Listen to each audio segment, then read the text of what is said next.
Voilà, justement, avec notre deuxième invité qui nous vient tout droit du Lualaba. Également, ils sont venus avec la délégation de la gouverneure du Lualaba, Fifi Masuka Saini, Josie Muyumba.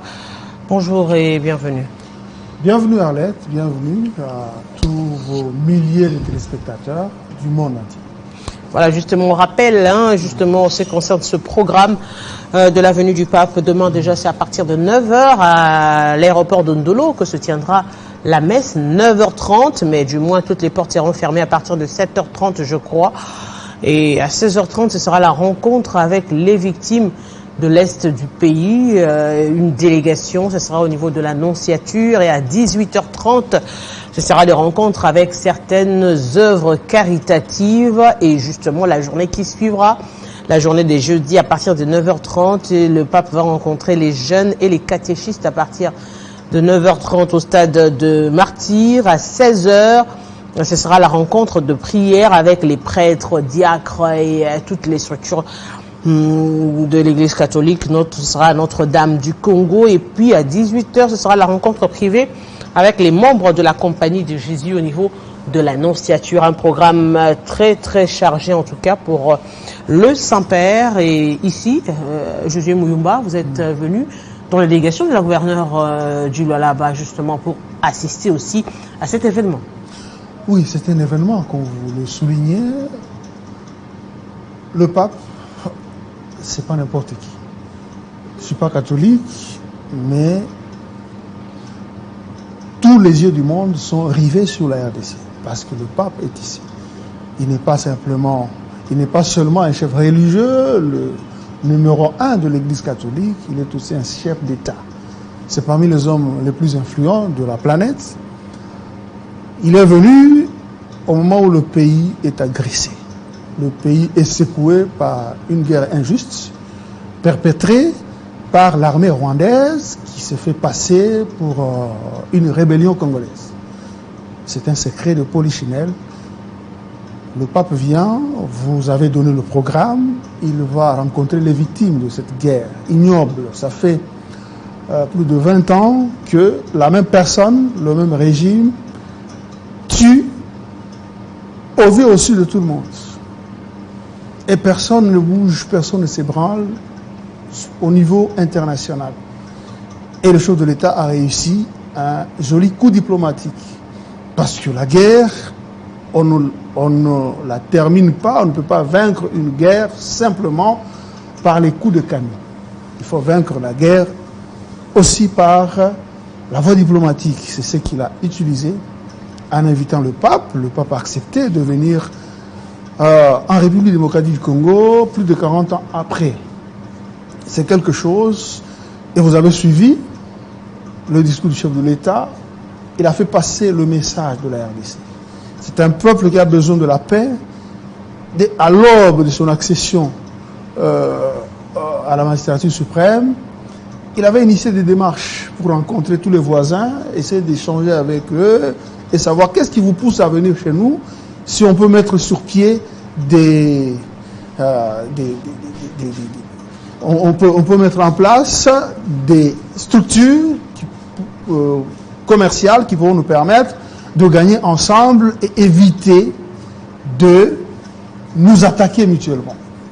C'est ce qui a été fait avec le Rwanda y compris, mais le Rwanda a voulu gagner plus que les Congolais et maintenant nous sommes pendant la période de guerre. C'est une guerre qui malmène, qui inquiète chaque jour la gouverneure du Lualaba. Marie-Thérèse Masuka, elle chapeaute une province riche en minerais, une province donc une province poumon économique du pays. Justement, en parlant de cela, il y a un adage qui dit l'argent n'aime pas les bruits. Le pape a dit arrêtez d'exploiter le Congo, arrêtez d'exploiter l'Afrique. Voilà. En ce qui concerne le minerai, justement. Très important, c'est la province stratégique, la province poumon économique. L'argent n'aime pas les bruits, comme je viens de le dire. On est au Lualaba, la guerre se déroule à plus de 3000 km du Lualaba. Mais c'est le Congo. Et les patriotes, elle est très affectée par cette guerre. Et c'est pourquoi elle n'hésite pas d'organiser, je crois, vous avez diffusé plusieurs activités d'appui au FARDC et aussi au commandant suprême du FARDC et de la police, Félix Antoine Tshisekedi Tshilombo, parce qu'elle tient à la paix. On l'appelle la femme de paix. Elle est parmi les personnalités les plus préoccupées aux côtés du chef de l'État pour amener le pays à recouvrer la paix dans sa partie est, dans la province du Nord Kivu. Et c'est pourquoi un message qu'elle devrait accueillir personnellement, parce elle se retrouve dans ce message-là des Béninois, justement. Bon, vous savez que c'est parmi les ferventes catholiques bien connues dans le pays. Et dès son bas âge, elle a commencé à entrer à œuvrer dans cette église et elle n'a pas laissé, elle n'a pas dérogé à ses habitudes. C'est pourquoi elle n'a pas hésité à venir rencontrer son père spirituel au niveau mondial, le pape. Elle est venue aux côtés, elle a dirigé une forte délégation constituée de l'évêque du diocèse de Kolwezi et aussi des membres de l'équipe gouvernementale. Elle a aussi apporté plusieurs présents parce qu'avant l'arrivée du pape, dans la matinée de ce jour, elle a rencontré le nonce apostolique pour apporter les présents que sa province a réservés au pape. Donc elle est attachée à la paix, un message de paix. Le Lualaba attend la paix. Le Lualaba n'a pas besoin de voir le pays auquel il appartient souffrir dans sa partie est. Elle a tenu à appuyer le chef de l'État, à accompagner le chef de l'État dans cette fête. Parce que l'arrivée du pape, qui n'est pas n'importe qui dans ce monde, je l'ai dit d'entrée de jeu, c'est une fête.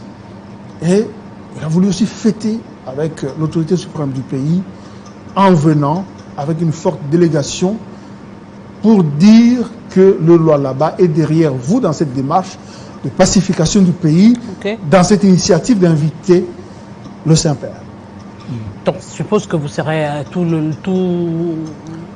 déjà demain. Sauf imprévu, déjà demain nous sommes là. À la messe. Oui, sauf imprévu, nous serons là dans toutes les étapes, et parce que nous avons adhéré à cette volonté de cette femme d'exception qui ne travaille que pour donner le sourire à la population du Lualaba, une population assise sur un sous-sol extrêmement riche, mais qui peine à mener une vie digne.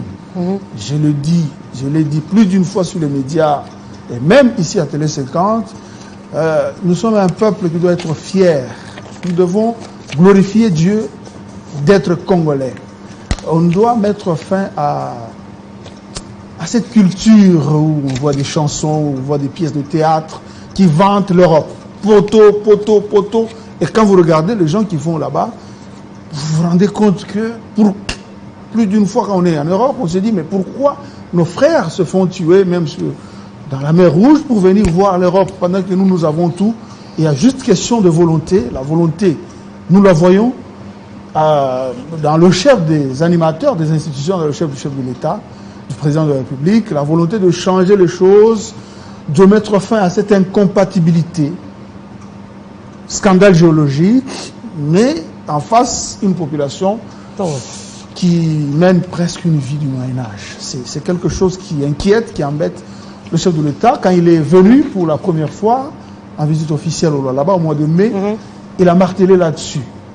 Il a échangé avec les opérateurs miniers. Il leur a dit, vous exploitez, vous gagnez des millions, mais regardez autour de vous. Il manque de l'électricité, il manque des écoles viables. Même si ça ne vous gêne pas, il leur a dit, c'est pourquoi il a initié la révision de tous les projets pour que ce soit un partenariat, des partenariats gagnant-gagnant pour que la population, si on pouvait voir à l'époque de la Gécamine, quand la Gécamine était florissante, on voyait l'impact social. Mais actuellement, il y a plus de 400 entreprises minières, mais l'impact social peine à être perceptible.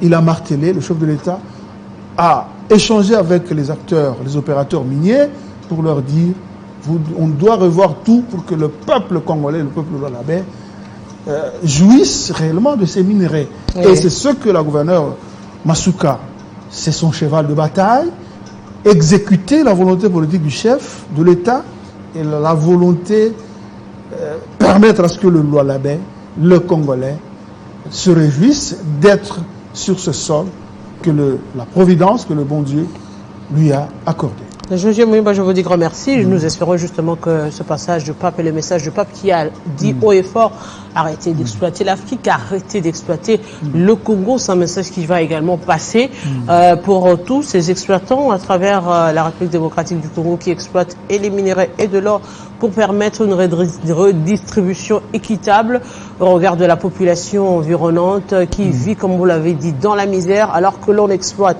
les minerais juste à côté.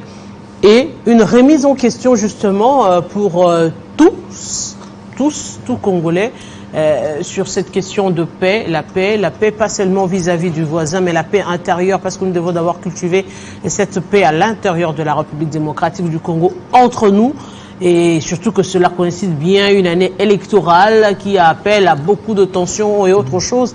L'on en appelle à la paix également à l'intérieur du pays au regard des politiques justement qui sont dans la course des postes politiques. Et bien nous espérons que cette paix de Jésus sera en nous et nous allons tous partager cette paix déjà demain à cette grande messe, célébration eucharistique qui sera dite à 9h. Déjà ce soir, je crois qu'il y aura veillée.